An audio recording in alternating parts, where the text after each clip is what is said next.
the stuff in our world. There's the story of how it comes to be.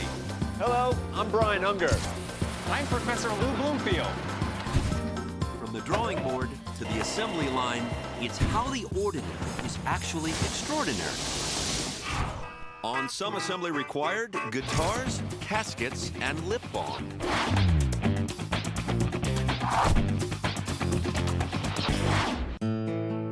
One of the first solid-body electric guitars was invented by jazz musician Les Paul in 1941.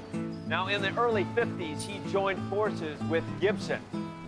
And these days, worldwide, this guitar is pretty much the standard for novices and professional players. When Les Paul, the legendary jazz guitarist, helped Gibson launch this masterpiece in 1952, right away, the signature sound and design of the Les Paul model made it the choice for guitar gods throughout rock and roll. The Gibson Guitar Factory in Nashville is where craftsmanship and science make beautiful music together. Hundreds of guitars leave here every day. The factory here in Tennessee is literally heaven for guitars. How do vibrating guitar strings generate electricity? We start with wood, 5 kinds of it. That's what it takes to produce the trademark Les Paul sound. You know, the shop here at Gibson is a working wood shop. It's dangerous. A lot of saws, a lot of people riding around on pallets when they shouldn't be. The guitar body of a Les Paul is mostly mahogany. That's used for structural stability, but it's wet when it comes through the door. That's a problem. Wet wood leads to warping, and warping leads to imperfect sound. So first we lower the percentage of moisture carefully. We don't want the wood to turn and to curl and all that kind of stuff. We want it dry so that it's always going to be straight. So you're looking for a goal of 10%? Or 10% under is what you're looking for. Under 10? A conventional oven would take about a month to bake the water out. So to speed things up, Gibson uses a vacuum kiln, one that effectively vacuums away the moisture, reaching the 10% target in just 2 days. The way it works is to take away the air and to lower the pressure inside the kiln while it's cooking the wood. Lower the air pressure and water's boiling point plunges more than 100 degrees. In fact, by the time you get to the pressure inside this kiln, water boils at only 90 degrees Fahrenheit. Our baked mahogany emerges like buns from the oven. We're close to turning all this wood into the bottom of a Les Paul guitar. This is actually warm. Yeah. Now it's over to Bob Messman, who literally pieces together the bottom of the guitar. Now, most people think guitar bottoms are one big chunk of wood. They're actually 3 pieces glued together. What do you call this? Just a glue wheel. The glue wheel. 90 guitar bottoms get on and off this Ferris wheel-looking contraption every hour. Is there a trick? My first body. The glue is dry in just a couple of hours, and then it's into the router. Computers tell the router where to carve out spaces in the guitar body. Now, in these cavities, Gibson will install hardware down the line. This is a deafening, dusty process. Then these guitar bottoms, the backs, finally get tops, which become the fronts of the guitars. Now, the tops are made of maple. It's a beautiful wood. Some call it a tone wood because of the rich sound it helps produce. The moment I get cocky is the moment I break something. All right. Top meets your bottom. Good old glue with about 1,000 pounds per square inch marry the mahogany and maple. Excellent work. Then I tangle with a terrifying bandsaw. That saw's a little intimidating. Wow, look at that. back into the router, and this assembly is really starting to hum.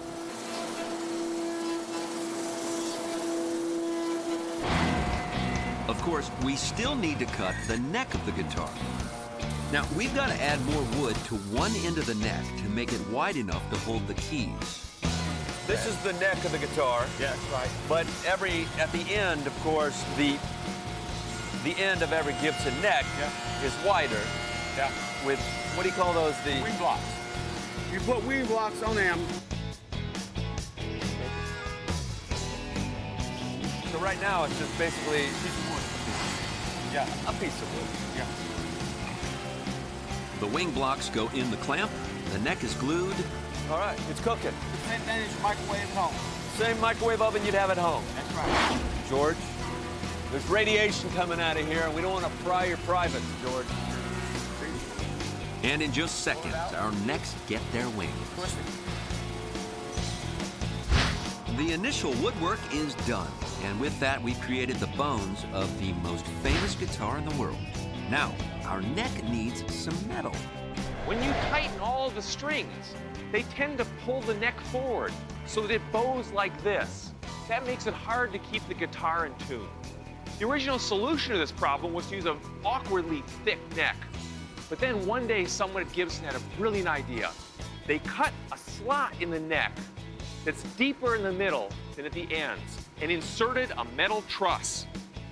When they tighten this truss now, it pushes the middle forward so the whole neck arches like this. Not only does that help it fight the string tension and keep in tune, but they can adjust it over the life of the guitar to accommodate changes in climate or temperature. With their truss rods in place, the necks move down the line to meet up with a critical part of the guitar, the frets. These are the frets. This is one continuous fret, but essentially each piece will be a fret on a guitar neck. There is a ridge on the end of this fret, and it is this edge that's going to fit down in the pre-cut groove already in the neck. It takes a while to catch on. Every fret is installed by hand at Gibson. It's careful, expert work. It's just one example of the passion they pour into these guitars. Gibson hasn't found a machine that has a soft enough touch or works as fast or can exact the high quality needed at this critical assembly. That's a great looking board. You did good. Did I? All right.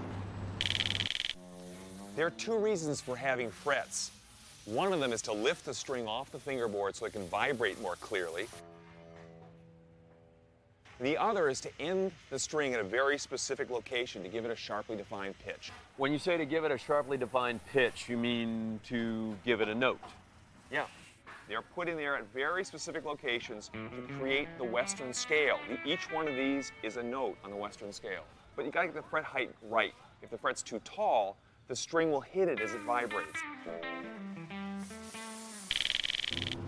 The fretboard is glued to the neck, and together with my friend Tyler Parsons, we fit the neck to the body of the guitar, again, by hand. Now, this is a true marriage right here. This is where the neck meets the body. Is that right, Tyler? That is right. It's like the space shuttle docking with the space station. All right.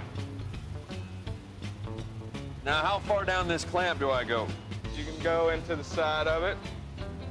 Usually go right into the side. Oh, the side. Like Okay. that, Now, and then just twist it around to the right side right here. the neck is actually too big to fit the guitar. I suppose they could make it so it would just slip in there nicely, but they want to make sure that it's custom fit. So that has to be done by hand, like everything else here at Gibson. Throw some glue on that bad boy. All right. Make sure it's on all surfaces. All surfaces. Now, Make sure to put a little pressure pushing towards the back of the guitar when you're pulling down on it too. So kind of pull, there it is right there, man. right on here. Right on there, man. The Gibson Guitar Factory in Nashville, Tennessee. This place has produced one of the most popular instruments on the planet, the Les Paul electric guitar. Now, a vintage Les Paul electric guitar can fetch from $100,000 to $500,000 at auction. Lou and I are making our own classic six strings. We've taken the raw lumber, baked it, cut it, glued it, and shaped it. Well, we have what is an assembled guitar for the first time. This is a real Gibson. Now, we're ready to put some paint on this wood, and even the color prep, all the sanding that goes into it is done by hand. When the wood is smooth as silk, we're ready to paint the classic sunburst finish on a Les Paul. They paint the guitars with quick-drying lacquer. That's important, given they apply up to 6 coats.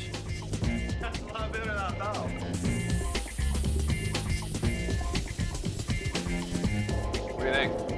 It's all right for a rookie. All right for a rookie? Yeah. Ouch, Karen, ouch. Through trial and error, Gibson settled on 6 as the means to achieve a really rich, deep luster.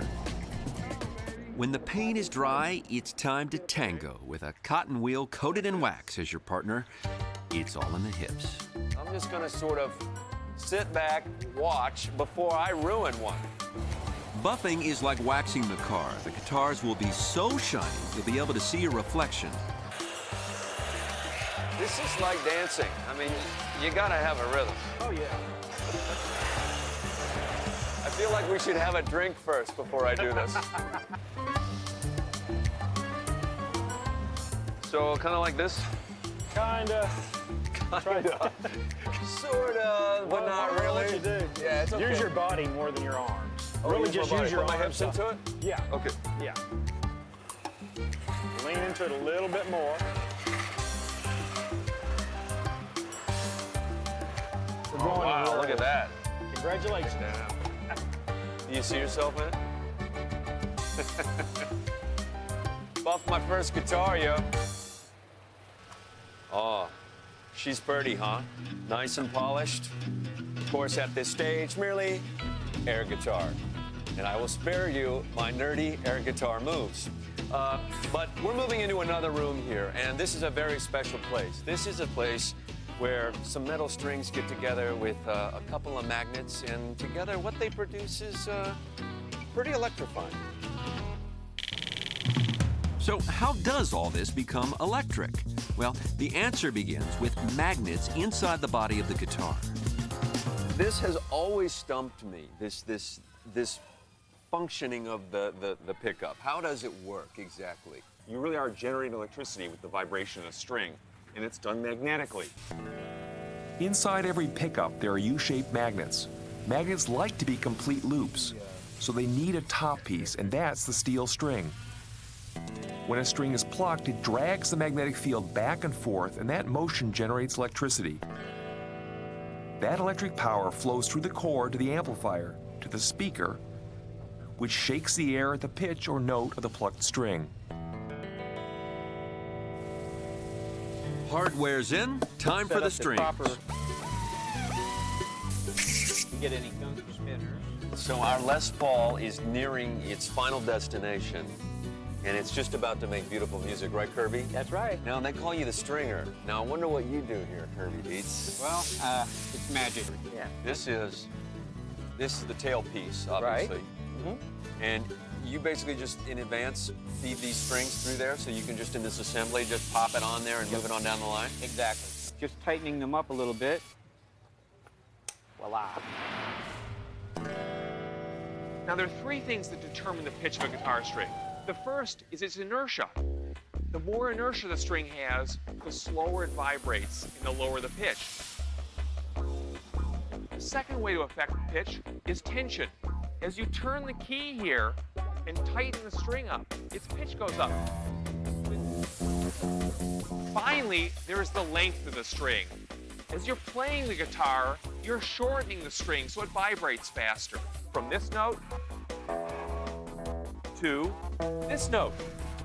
I can show you how that's done. A guitar will easily go out of tune or lose its pitch if the neck bends under the pressure of the tightened strings. Remember that truss rod we placed in the neck? Now, this neck is underbowed. You'll see the tension of the strings if you can look down there. right through here. So that neck has a dip. Right. That and the truss rod. Truss rod is going to correct that for us? Yes. All you got to do is turn it clockwise about 1/8 of a turn and see that it's straight. Oh, yeah, it is straight. I've been in this plant for 12 years, and I can look at a top like this and just be knocked out by it. You know, I can say, man, that is just like, you know, somebody really going to be lucky to get this guitar. Yeah. You know, they're going to find this and fall in love with it, just like I did mine. We'll see if it works. Before we can ship it, there's one last step. Time to tune our classic 6-string. It's a chromatic tuner. It picks the string out. I'm hitting an E string, and it's showing you that it's an E, and it's showing you that it's a little flat. I bring it up, and I...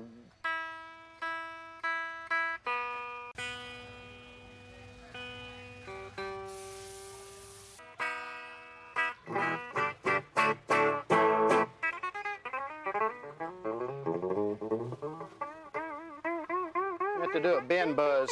Make sure that everything plays right on it. Could be a bad note somewhere. This is very exciting for us because we've seen this guitar go from a couple of pieces of wood in your lumber yard Yes, sir? to your hands where someone's actually making music come from it. What is there left to say? Can you just... Sold!